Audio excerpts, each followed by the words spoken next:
بسم اللہ الرحمن الرحیم ان الحمد للہ والصلاة والسلام علی من لا نبی بعد اما بعد عقیدہ ختم نبوت کے بارے میں حدیث نمبر 191 بیان کی جا رہی ہے۔ یہ حدیث مبارکہ کنز العمال فی سنن الاقوال والافعال میں موجود ہے، جلد نمبر 1 صفحہ نمبر 120، رقم الحدیث 1070 ہے۔ نبی پاک صلی اللہ علیہ وسلم نے فرمایا، من مشى الی سلطان اللہ لیذلہ اذلہ اللہ یوم القیامۃ مع ما ذخر لہ من العذاب۔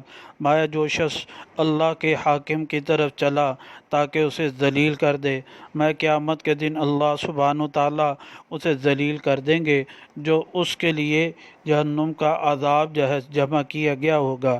اس حدیث مبارکہ سے یہ معلوم ہوا کہ آپ علیہ الصلوۃ والسلام نے فرمایا کہ میرے بعد حاکم تو موجود ہوں گے، حکمران تو آئیں گے، لیکن کسی نئے پیغمبر، کسی نئے رسول، کسی نئے دین، کسی نئی شریعت نے نہیں آنا۔